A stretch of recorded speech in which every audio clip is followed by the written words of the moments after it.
Blogs are not dead in 2018, all right? So if you want to start making $1,000 a month with your blog or your website, be sure to watch this video.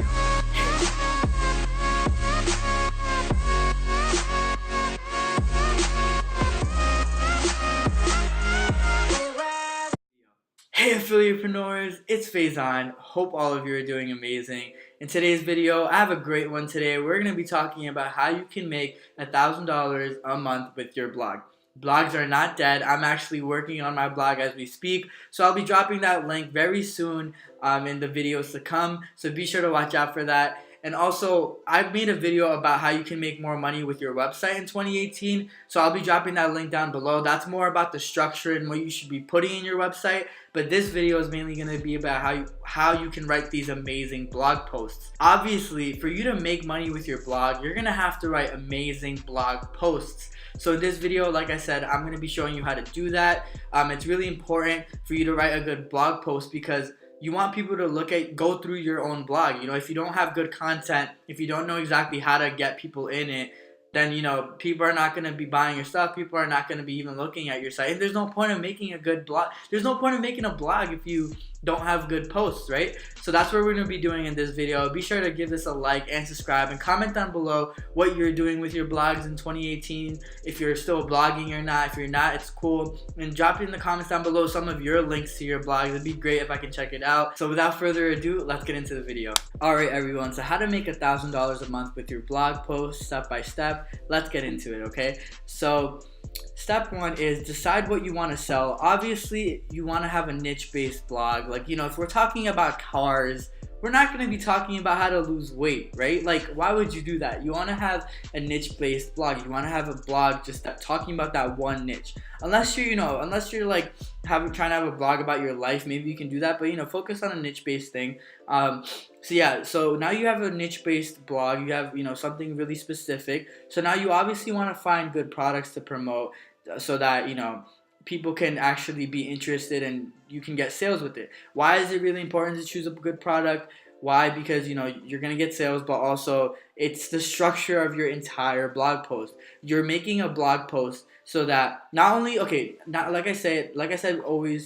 I always say, you're not always going to be promoting, you know, you're also going to always be giving value, but, you know, I'm going to be talking about how you can make money with a blog post. So let's say that you're selling a social media marketing course. That's what you want to do, right? So you're obviously going to post an article about how to get more followers on Facebook and then point out the course that can help you, right? Another thing is if you're talking about headphones and how to choose the right headphones, you know, throughout the entire blog post, you're going to possibly be showing some of the headphones that that you recommend. You're going to be talking about that, right?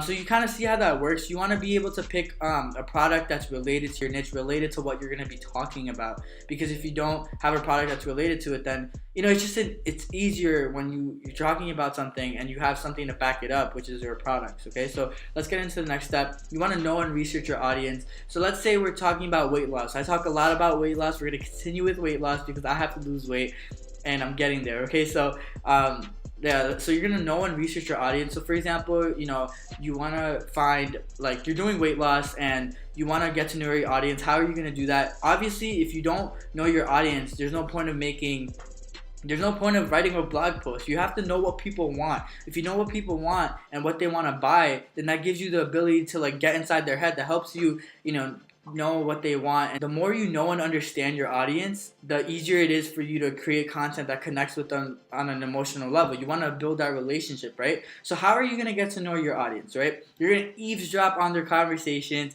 This means, you know, it means like you're literally going to look at other blogs, other social media groups, other niche forums that other people are talking. You're going to see, like, what people want with that, right? Because a lot of people, they share their own thoughts and their feelings about certain, you know, niches on those places, right? So look out for that. Also, you're going to interact with them on social media. Maybe if you're already a brand, if you have a brand on, like, weight loss or whatever, you can already, you know, talk to your followers and stuff. But if you don't have that, it's okay. What you would do is, you know, you can still go on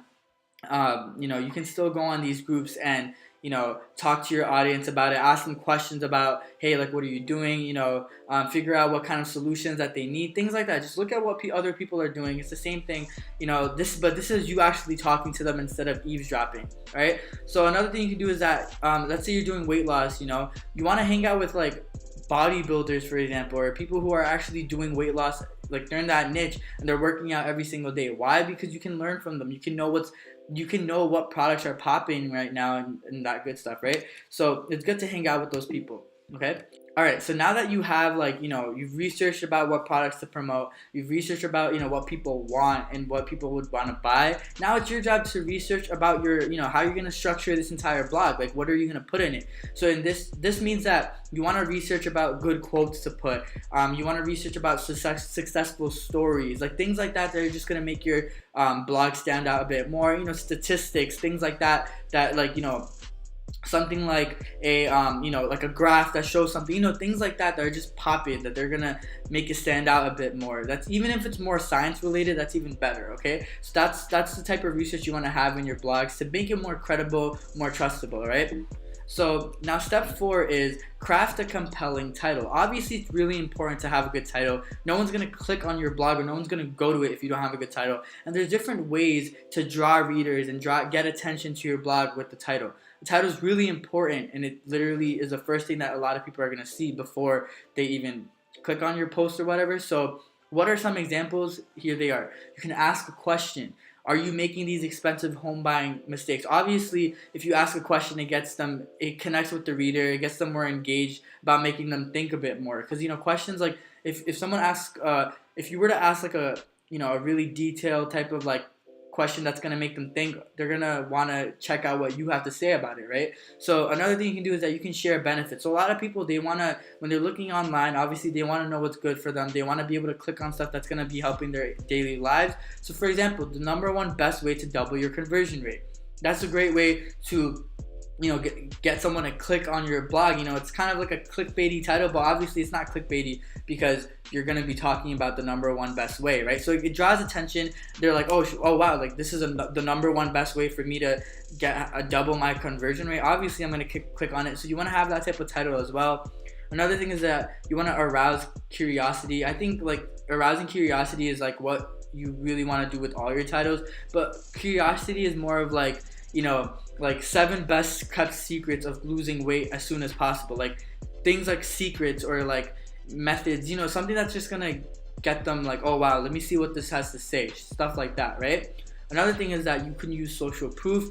Like a lot of times you can be like, here's what this person is doing. I don't know. You can even use a celebrity. How is Tai Lopez making all this money? I don't know. A lot of people would probably click on that because a lot of people probably do not even know how Tai Lopez is making money.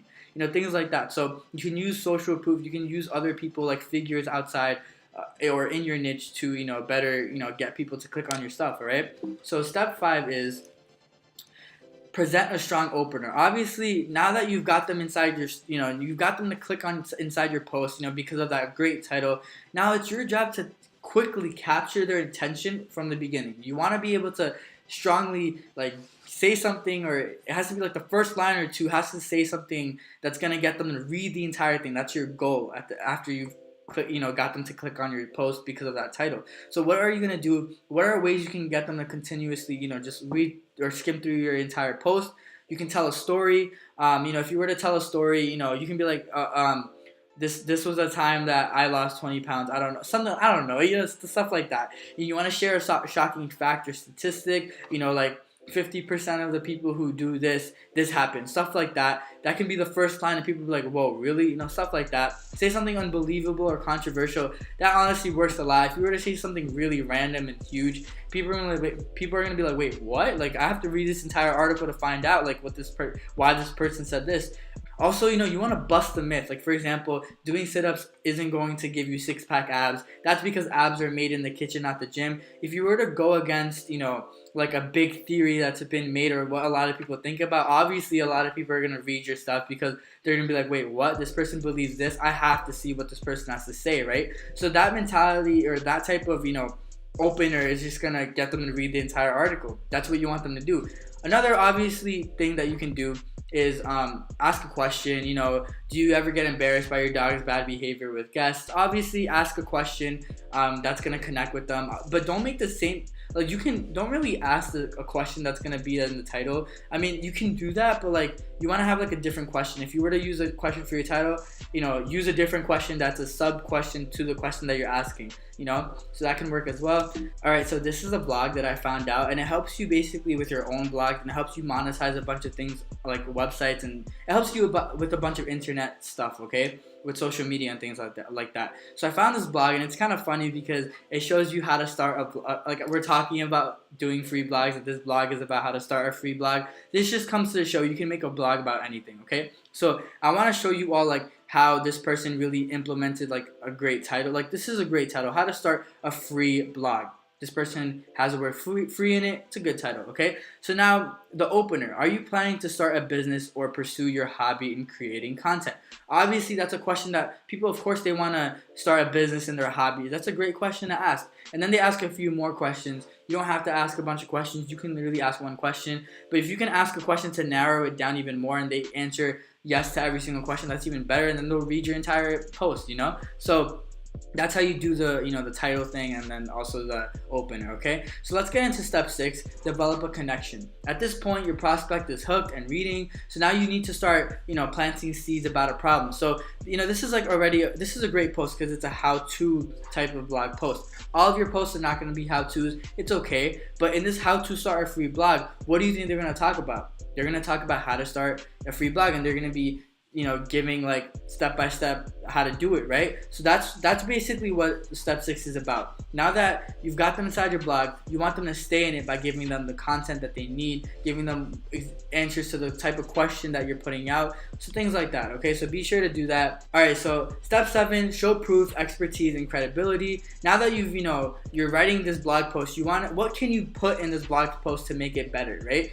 You want to show that you're an authority type of figure. How? You want to be confident. You want to tell them to do this, do that, rather than you can probably do this, probably do that. You want them to you want to show them that you know what you're talking about. If you sound like you don't really know what you're saying, then no one's gonna believe you. They're not gonna read the entire post, right? So you want to be confident. Another thing, drop in your credentials. For example, like if you're talking about fitness, you can literally say, oh, when I lost 50 pounds wow, I didn't even know I wrote that. When I lost 50 pounds this week, that's insane. I don't know how people do that, but or whatever. Like if you're talking about weight loss and you actually lost 20 pounds in like a month, talk about that. Like that just shows people like, oh wow, this person lost 20 pounds in a month. All right, let me see what they have to say. You're building that, you're showing them credibility. You're showing them proof. If you have proof of something, it's just gonna make someone want to stay in your blog more. Another thing, like I said, showing proof. You can even show pictures. Like weight loss, you can literally show, yeah, I lost weight. If you're comfortable with that, do that. If you want to share someone else's story, do that. But obviously, like, ask them for permission. But, showing proof is really important. Being confident is also really important to, to show that you're professional or you're like an authority type of figure on this topic, okay? So let's go to step 8 is about introducing the solution, okay? So now, now that you're talking about all the steps, like, how to do this, how to do that, now you want to be able to show them like your product. The solution is basically the product that you have. So you want to make your product sound like the solution that they need in order to solve their problem, okay? So for example, if they're worrying about like how to lose weight or something like that, how can they do that? Maybe you can sell like a meal plan or something like that that's going to show them, right? So you're giving them value, you're giving them a bunch of details, all that good stuff. And now at the end, you want to just throw in an offer, and like you want to build this entire post to at the end throw in an offer. So like for example, a lot of people they don't know how to lose weight. Like I know I don't, because they want to eat the stuff that they want to eat. So maybe you can sell like a low-fat cookbook that shows them, you can still eat what you want to eat, but this cookbook is literally going to show you that eat whatever you want, but this cookbook is going to show you how you can lose weight even though you want to eat whatever you want. So that's just a solution, because and that being a solution, that's just going to make them want to purchase the product, okay? So let's go to step 9. Offer a super strong call to action, okay? So like for example, what's a call to action? You want you want to tell them to do something. So over here in this post, after this person gives a bunch of value, what they have is at the end, start a life-changing blog in 9 simple steps. They're like, hey, like, put your email and we can give you more information about this. So like a call to action can also be, oh, do this or do that at the end. So a great one could be like, click here to download the copy of the free training. If you do it now, you can start your online business today. Something like that. Okay. That at the end will literally get them to, that they read the entire thing. They're obviously going to do it because it's free. So yeah, do that. Okay. And also, like, them downloading the free training, maybe you can put your offer in there too, but that's a different video. We'll talk about that soon.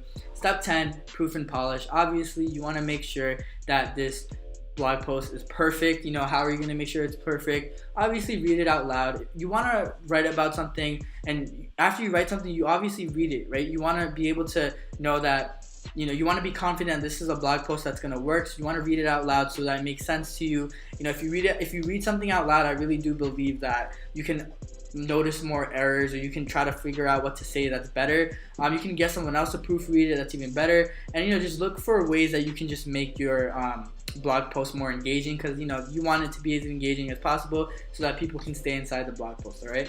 Alright everyone, so that's a step-by-step way of trying to write the best blog post so you can eventually make $1,000 a month with your blog. Okay, it's really important to write the best blog post. If you don't write the best blog posts, how are you going to make money with your blog? How are people going to stay in your blog for a long time? You want them to stay. You want them to purchase what you have. And obviously, I know I talk about always giving value. So not every single blog post, I'm emphasizing this, do not promote every single blog post. Obviously, still create content that's just giving value, but from time to time, throw in that small offer. Don't force it, but just throw it in. You know what I'm talking about, right? Always give value to build these relationships, and you're gonna do amazing with your blog. Okay, so if you like this video, give us a like, give us a subscribe, and comment down below. Like I said, what you're doing with your blogs, and even the links to your blogs. That would be great. All right, and yeah, I hope you enjoyed this one, and I will see you all tomorrow. Bye.